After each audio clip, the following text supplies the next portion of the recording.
नमस्कार. सर्वप्रथम तुमचं गावदर्शन न्यूज चॅनल मध्ये स्वागत करतो. आपण आज आत्मदहनाचा इशारा दिला. कशाबद्दल आपण आत्मदहन करणार आहोत? कारण काय?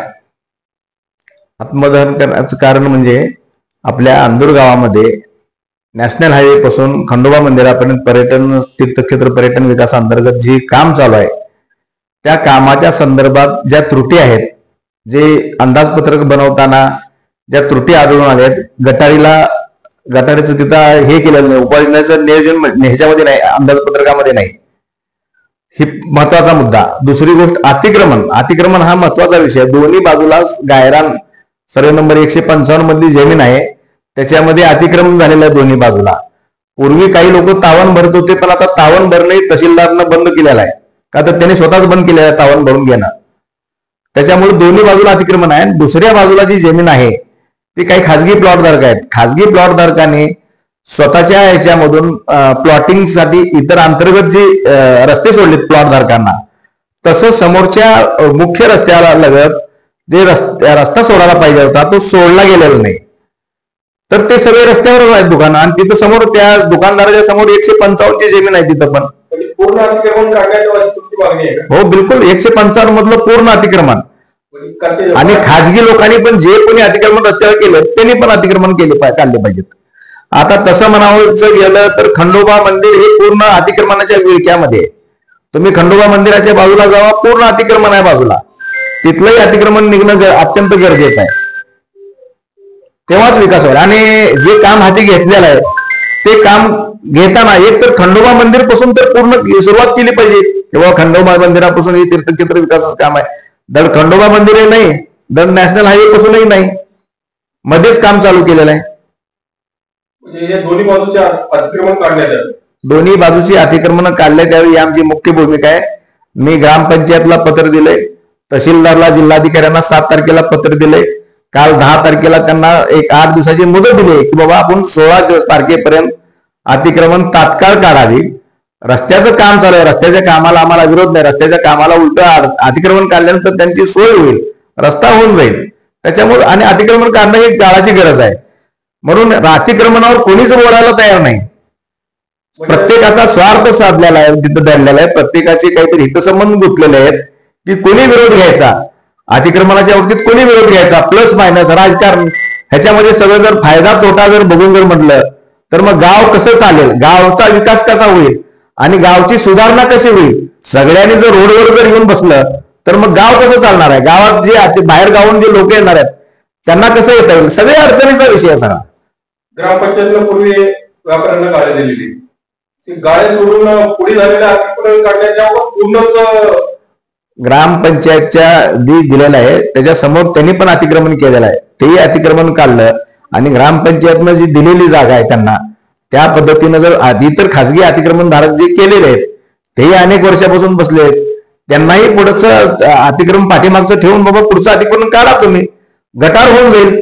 आणि हा रस्त्याची गटार जर नाही झाली तर हा रस्ता पूर्णपणे उखडून जाणार आहे.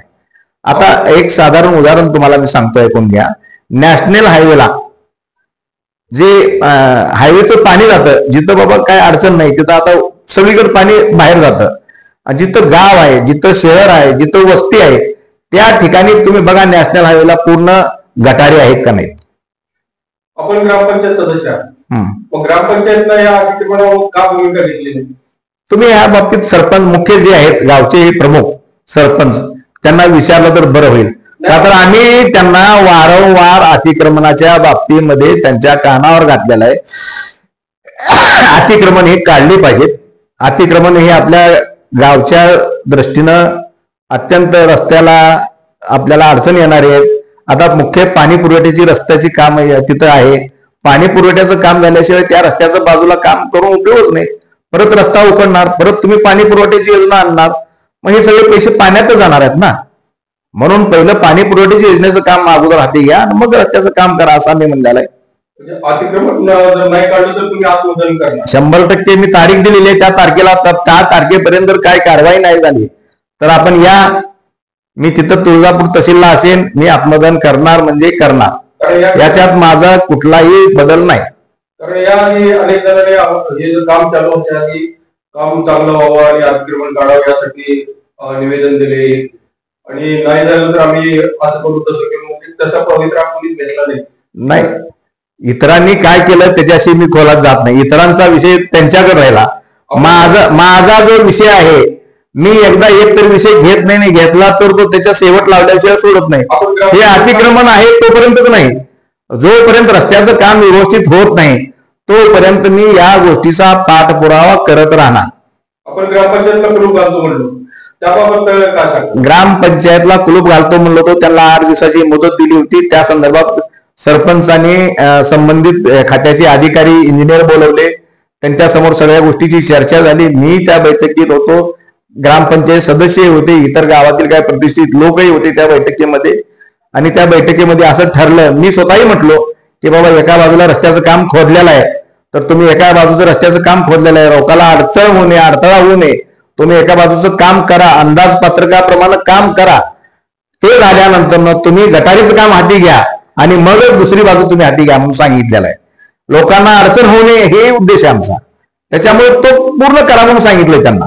एक बाजू पूर्ण करा, पण त्याच्यानंतर गटारीचं काम करा, नंतरच काम चालू करा. नंतर बी बाजू जी आहे ती बाजू पुरा नंतर न करा. तुम्ही अगोदर इकडची गटार घ्या, तिकडची गटार घ्या, अतिक्रमण काढा, हा विषय आमचा आहे.